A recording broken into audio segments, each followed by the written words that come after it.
अस्सलाम वालेकुम स्टूडेंट, आज का हमारा टॉपिक है gases exchange in plants. Plant में गैसेस एक्सचेंज किस तरह की होती है ये आज हम डिस्कस करेंगे। लेकिन उसके लिए हम कहते हैं कि प्लांट्स में गैसेस एक्सचेंज के लिए कोई खास तरह का सिस्टम ऑर्गेनाइज नहीं है, कोई खास तरह का सिस्टम ऑर्गेनाइज नहीं है, कोई खास ऑर्गन मौजूद नहीं है जिस तरह के एनिमल्स की बॉडी में होता है।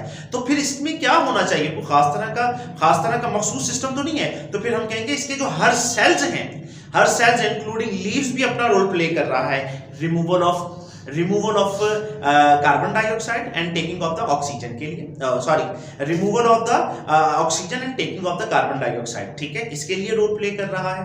स्टेम अपने हिस्से का काम कर रहा है, रूट्स अपने हिस्से का काम कर रही हैं। इसका मतलब है कोई खास तरह का ऑर्गन और सिस्टम मौजूद नहीं है for the exchange of gases के लिए। क्यों? क्योंकि लीव्स की बात कर लें, स्टेम की बात कर लें, रूट्स की बात कर लें, तो हर जो इसका ऑर्गन है, इवन कि हर जो इसका सेल है, इसके तमाम cells taking play important role for the exchanging of the gases के लिए अहम रोल प्ले करते हैं।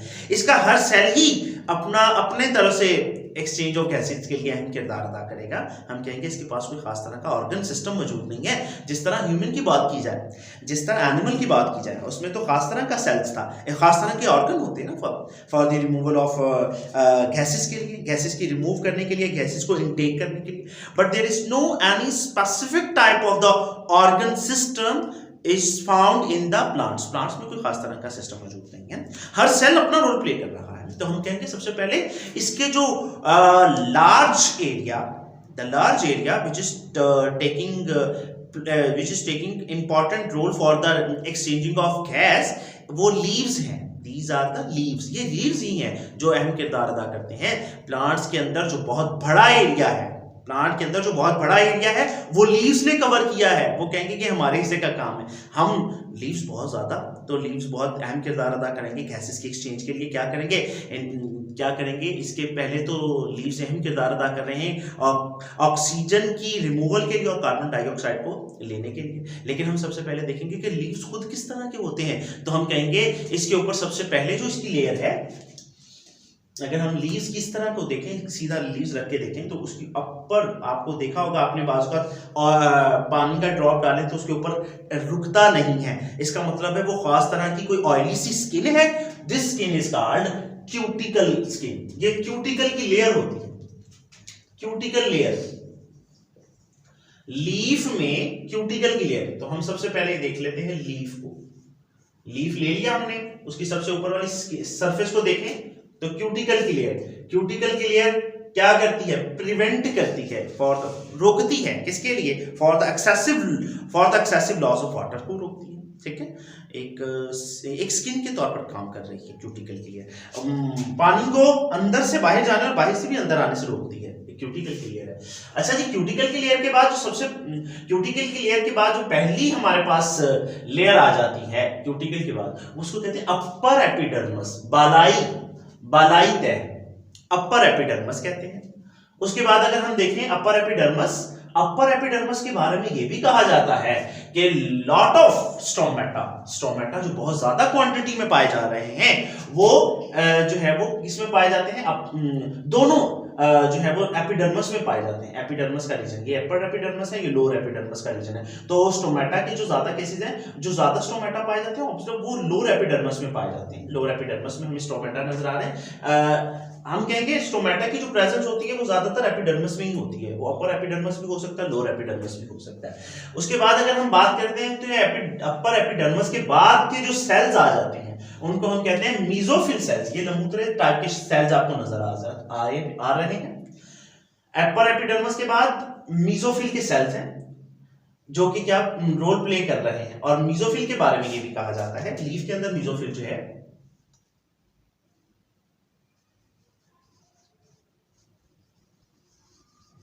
मीजोफिल सेल्स जो हैं, मीजोफिल सेल्स के अंदर क्या पाया जाता है? मीजोफिल सेल्स के अंदर बहुत राज की बात यह है कि मीजोफिल सेल्स के अंदर क्लोरोप्लास्ट पाए जाते हैं। ये हम 4th चैप्टर में देखेंगे।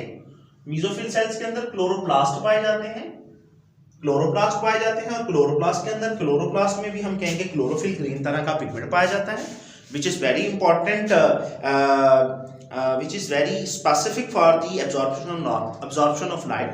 लाइट को जज़ब करने वाला केमिकल कौन सा है? हम कहेंगे मीसोफिल है। वो क्लोरोफिल में सॉरी मीसोफिल के अंदर क्लोरोप्लास्ट पाए जाते हैं। क्लोरोप्लास्ट में जो है वो क्लोरोफिल है जो कि ग्रीन पिगमेंट है। और ये क्लोरोफिल क्या करता है? एब्जॉर्प्शन ऑफ लाइट करता है। और लाइट बहुत ज्यादा यहां पर जज़ब होती है, और लाइट अगर यहां पर जज़ब होती है तो इसका मेन मीसोफिल का काम क्या है? The main role for the mesophyll cells is that to take part for the process of photosynthesis के प्रोसेस में हम किरदार अदा करना। मीसोफिल सेल के बाद हम कह सकते हैं मीसोफिल सेल्स हमें नजर आ रहे हैं, इनके दरमियान में कुछ स्पेसेस होती हैं। और अगर हम इस लीफ की बात करें तो मीसोफिल सेल के दरमियान में भी स्पेसेस होती हैं, और स्टेम के दरमियान में भी, स्टेम सेल्स के दरमियान में भी, स्टेम के जो सेल्स होते हैं उनके दरमियान में भी स्पेसेस होती हैं, और उनको कहते हैं हम एयर स्पेसेस होती हैं। वो स्पेसेस किस लिए इंपॉर्टेंट होती हैं? वो स्पेसेस भी अहम किरदार अदा करती हैं। किसके लिए? गैसेस के एक्सचेंज के लिए, गैसेस की एक्सचेंज के लिए। अगर मैं यहां पर बात कर रहा हूं, कोई आपको एरो नजर आ रहे हैं जो सेल से बाहर निकल रहे हैं, इसका मतलब है ये एरो कौन सी गैस को बाहर निकाल रहे हैं? ये ऑक्सीजन को बाहर निकाल रहे हैं। हाँ जी। और ये कौन सी गैस को अंदर, किसकी गैस को लेके जा रहे हैं? कार्बन डाइऑक्साइड को लेके जा रहे हैं। ठीक है जी। दोनों में फर्क करने के लिए हम डिफरेंट तरह के कलर्स को यूज कर लेते हैं। ठीक है, तो ब्लैक कलर की गैस जो है वो अंदर की तरफ जा रही है। ठीक है, और जो ग्रीन कलर हमें नजर आ रहा है वो बाहर की तरफ आ रहा है। इसका मतलब है सेल्स जो है वो ऑक्सीजन को रिमूव कर रहे हैं। पाथवे कौन सा यूज कर रहे हैं, अब हम उसकी बात करें तो अपर एपिडर्मिस के बाद, मीसोफिल सेल्स के बाद जो अगली हमारे पास लेयर आ जाती है उसको हम कहते हैं लोअर एपिडर्मिस। लोअर एपिडर्मिस नीचे वाली ज़ेनी एपिडर्मिस, इसमें क्या है? स्टोमेटा है। तो अगर एक सुराख है तो उसको हमने स्टोमा कह देते हैं, स्टोमा। तो स्टोमा के जरिए एक हम उसको स्पेसिफिक कर लेते हैं कि इस सुराख में मूवमेंट को ज्यादा क्लियरली शो करवा देते हैं। तो अब देखा जाए तो स्टोमेटा की ओपनिंग, ये स्टोमेटा जो एरिया है ये बेसिकली काज कौन कर रहा है? ये सुराख ओपनिंग और क्लोजिंग जो है, सुराखों की ओपनिंग और क्लोजिंग का रिस्पॉन्सिबल होता है ये गार्ड सेल्स। ये गार्ड सेल्स हैं, गार्ड सेल्स कर देते हैं। एक हो तो गार्ड सेल है, दो गार्ड सेल्स हैं, ये गार्ड सेल्स हैं। ठीक है, ये भी इसके साथ ऐड कर लें, ये भी गार्ड सेल्स हैं। गार्ड सेल्स जो हैं वो क्या करते हैं? वो गार्ड सेल्स की टर्जिडिटी और फ्लैसिसिटी जो है वो काज करती है और सुराख को। ये गार्ड सेल्स जो हैं वो बनाते हैं खास तरह का सुराख। ये जो नजर आ रहा है इसको हम कहते हैं स्टोमा कहते हैं, सिंगुलर को स्टोमा, प्लूरल को हम स्टोमेटा कह देते हैं। ठीक है जी। तो इसमें इस सुराखों के जरिए जो एयर स्पेसेस हैं उनसे ऑक्सीजन और कार्बन डाइऑक्साइड की एक्सचेंज हो रही है, गैसों का तबादला हो, तो वो यहां से बाहर निकल जाएंगे। ठीक है, ये हमारे पास टोटल ओवरऑल स्ट्रक्चर लीफ का आ रहा है। लीफ इस तरह रोल प्ले करते हैं। अब हम कहेंगे लीफ के जो सेल्स हैं, उनको दो कंडीशन का सामना है। दो कंडीशन तो बहुत इंपॉर्टेंट है लीफ के लिए। Two conditions are very important for the leaf cells. Leaf cells के लिए जो दो कंडीशन है वो बहुत इंपॉर्टेंट होती हैं। रिमूवल ऑफ गैसेस के लिए भी असल में बात की जाए तो दो तरह का दौरानिया बहुत इंपॉर्टेंट होता है। तो there are two condition are very important for the leaf cells. पत्तों के सेल्स जो होते हैं उनके लिए दो कंडीशन बहुत इंपॉर्टेंट होती है। डे टाइम की कंडीशन, डे टाइम, और फिर कौन सा टाइम है? Night time. दो टाइम तो बहुत इंपॉर्टेंट है प्लांट के अहम सेल्स लीफ के लिए। तो डे टाइम में क्या हो रहा है? डे टाइम में फोटोसिंथेसिस का अमल क्या हो रहा है? फोटोसिंथेसिस हो रही है। डे टाइम में फोटोसिंथेसिस हो रही है। और फोटोसिंथेसिस क्या है? हमने ऑलरेडी 9th क्लास में देखा। फोटो मीन लाइट और synthesis mean making. Photo mean क्या होता है? लाइट होता है। सिंथेसिस मीन हम कहते हैं मेकिंग। तो मेकिंग, लाइट की मौजूदगी में खुराक का बनना, ये कहलाता है। तो फोटोसिंथेसिस का प्रोसेस जो होता है वो डे के टाइम हो रहा है। लेकिन हम इस बात से इनकारी नहीं कर सकते कि डे के टाइम जस्ट फोटोसिंथेसिस हो रही है। हम कहते हैं नहीं, फोटोसिंथेसिस ही नहीं बल्कि रेस्पिरेशन भी हो रही होती है। बल्कि प्लस इसका यह है कि डे के टाइम जरूरी नहीं है फोटोसिंथेसिस जस्ट होती हो, फोटोसिंथेसिस के साथ साथ रेस्पिरेशन भी हो रहा होता है। फोटोसिंथेसिस में डे के टाइम के दौरान दोनों प्रोसेस हो रहे होते हैं। लेकिन अगर बात की जाए the quantity of the photosynthesis और the rate of the photosynthesis, rate of the photosynthesis, rate of the photosynthesis की बात की जाए तो वो in day time will be increase, वो तो डे टाइम में ज्यादा बढ़ जाएगा, क्योंकि ये प्रोसेस क्या है, फोटोसिंथेसिस। मेन कि ये ऐसा प्रोसेस है कि लाइट की मौजूदगी में ये रैंडमली ये तेज होता जाएगा, एक कॉन्टिन्यूसली प्रोसेस के जरिए तेज होता जाता है। लाइट ज्यादा है तो प्रोसेस के जरिए, अब फोटोसिंथेसिस तो हो रही है, फोटोसिंथेसिस को मैं से कहते हैं खुराक बनाने का अमल। तो इस प्रोसेस के जरिए जो हमारे पास बाई प्रोडक्ट, जो हमारे पास फोटोसिंथेसिस के दौरान जो हमारे पास गैस खारिज होती है वो होती है ऑक्सीजन। क्या होती है? ऑक्सीजन खारिज होती है फोटोसिंथेसिस के दौरान। अब हम कह रहे हैं फोटोसिंथेसिस के दौरान तो ऑक्सीजन खारिज हो गई, अब क्या किया जाए? हम कहते हैं साथ साथ रेस्पिरेशन भी स्टार्ट तो हो रही है ना, दोनों प्रोसेस साथ साथ डे टाइम दोनों प्रोसेस होते हैं, फोटोसिंथेसिस भी होती है, रेस्पिरेशन भी होता है। तो डे टाइम जो ऑक्सीजन पैदा हो रही है उसको क्या किया जाएगा? उसको दोबारा रेस्पिरेशन के प्रोसेस में, उसको कौन से प्रोसेस में? रेस्पिरेशन, जो कि रेस्पिरेशन के प्रोसेस में उसको यूज कर लिया जाएगा, रेस्पिरेशन के प्रोसेस में उसको यूज कर लिया जाएगा। ये हमने टॉपिक पढ़ा है 9th क्लास के अंदर, ये इसकी कंप्लीट वजाहत आपको लेक्चर मेरे में मिल जाएगी कि फोटोसिंथेसिस और रेस्पिरेशन में किस किस तरह हमने डार्क और लाइट रिएक्शन भी उसमें डिस्कस किए हैं, उसमें इसकी आपको वजाहत मिल जाएगी। अच्छा, ऑक्सीजन, और हमें पता है कि फोटोसिंथेसिस के जो दौरान बाई प्रोडक्ट होती है वो ऑक्सीजन होती है। ये ऑक्सीजन मैं इसको क्विकली बयान कर रहा हूं ताकि कॉन्सेप्ट तो इसमें जो ज्यादा तफसील यहां पर नहीं लिखी गई, हमारे इस टॉपिक में गैसेस एक्सचेंज इन प्लांट्स के टॉपिक में इसकी ज्यादा तफसील नहीं लिखी गई। तो हम कहते हैं फोटोसिंथेसिस के दौरान पैदा होती है ऑक्सीजन, जो कि टेकिंग पार्ट लेगी फॉर द रेस्पिरेशन के प्रोसेस में, वो यूज हो जाएगी। अब रेस्पिरेशन के प्रोसेस में वो यूज हो गई है, तो रेस्पिरेशन का प्रोसेस जब कंप्लीट होगा तो साथ ही वो क्या पैदा कर देगा? वो दूसरी गैस पैदा कर देगा, वो कार्बन डाइऑक्साइड पैदा कर देगा। अब ये कार्बन डाइऑक्साइड कहां दोबारा यूज हो जाएगी? फोटोसिंथेसिस के प्रोसेस में। तो इस तरह ये साइक्लिक प्रोसेस चलता रहता है, फोटोसिंथेसिस और रेस्पिरेशन ये कंटिन्यूअसली डे टाइम चलते रहते हैं। लेकिन मैंने कहा जितना rate of the photosynthesis day time में ज्यादा होता है as compare to the respiration. अब एक और बात है, नाइट टाइम क्या हो रहा है? नाइट टाइम तो लाइट तो है ही नहीं, सूरज की रोशनी तो है नहीं, तो पौधों के लिए मीजोफिल में जो खास तरह का क्राइटेरिया है for the absorption of light, mesophyll में फोटोसिंथेसिस तो नहीं हो रही, तो अब क्या हो रहा है? अब जस्ट ओनली क्या होगी? रेस्पिरेशन। अब जस्ट क्या होगी? ओनली रेस्पिरेशन होगी। नाइट टाइम में कौन सा प्रोसेस होगा सी लीफ के सेल्स में? वो ओनली रेस्पिरेशन होगा। अब रेस्पिरेशन का अमल हो रहा है, तो हमने कहा रेस्पिरेशन के जरिए फिर क्या पैदा होती है?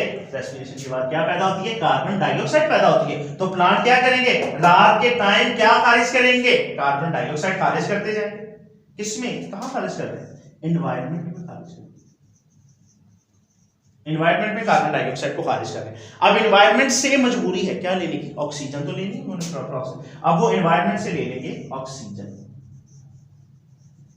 एनवायरनमेंट से ऑक्सीजन ले लेंगे और कार्बन डाइऑक्साइड एनवायरनमेंट को दे देंगे। इस वजह से बाजुकात कहा जाता है रात को प्लांट के नीचे नहीं सोना चाहिए, क्योंकि वो हो सकता है प्लांट इतनी ज्यादा कार्बन डाइऑक्साइड खारिज करें कि आपका लेवल ऑफ ऑक्सीजन कम हो जाए, तो आप क्या हो गए? आप ऊपर चले जाओ। ठीक है, तो ये लीफ के क्राइटेरिया को हमने एक्सप्लेन किया। अब हम चलते हैं कुछ, ये तो लीफ के बारे में बता दिया, तो सर हमने ये बात अब करनी है। आप कहेंगे सर आपने तो लीफ के बारे में बताया, तो गैसेस एक्सचेंज प्लांट के तो जस्ट ओनली लीफ के जरिए तो नहीं हो सकती गैसेस एक्सचेंज। तो आओ देखते हैं स्टेम में कैसे होती है। अगर हम बात करते हैं वुडी प्लांट या स्टेम की बात करते हैं, वुडी प्लांट या स्टेम की बात करते हैं, ये लीफ की बात आपको अंडरस्टैंडिंग हो गई होगी। यहां पर मैं स्टेम की बात कर लूं, वुडी प्लांट और स्टेम में या वुडी स्टेम में, उनमें क्या होता है? उनमें जो उनकी जो छाल होती है जिसको बार्क कहते हैं, जो बार्क होती है उसको छाल कहते हैं हम उर्दू में। तो जो बार्क होती है वो उसमें उसके जरिए पानी और गैसेस का जो इंजज़ाब है, अब्जॉर्प्शन है, वो पॉसिबल नहीं है। तो फिर क्या है? रब ताला ने छाल के अंदर, वो उसी बार्क के अंदर, वो छाल जो है, ये बार्क है जो है, उसके अंदर क्या कर दिया है? उस बार के अंदर छोटे छोटे सुराख रख दिए हैं। उन सुराखों उस छोटे छोटे सुराख कर दिए जिनको क्या कहते हैं? उन छाल के अंदर, उस बार के अंदर छोटे छोटे सुराख कर दिए जिनको हम कहते हैं लेंटिसेल्स कहते हैं। उनको हम कहते हैं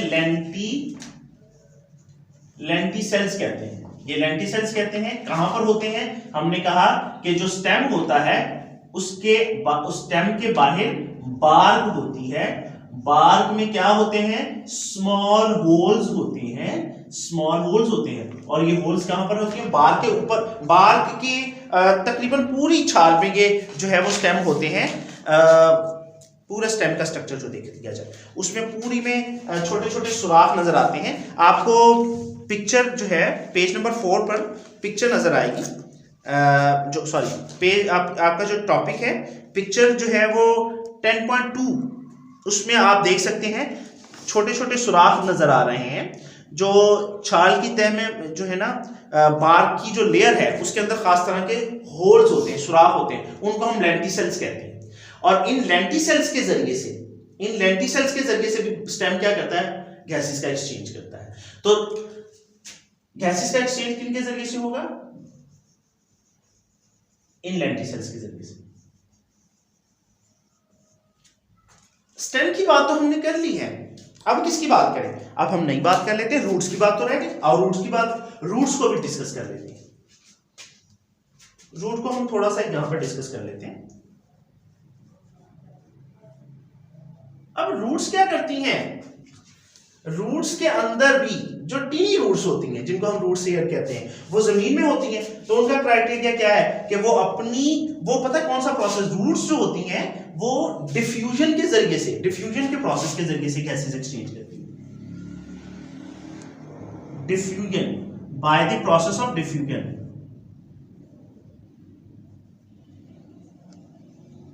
by the process of diffusion के जरिए से वो क्या करेंगे? डिफ्यूजन के जरिए से अपनी गैसेस को जमीन में, इसमें अर्थ में, सॉइल में क्या करेंगी? वो जो है वो रिलीज कर देंगे। डिफ्यूजन के जरिए से अपनी गैसेस को जमीन में जो है वो रिलीज कर देंगे, ठीक है। और जमीन से फिर वो जमीन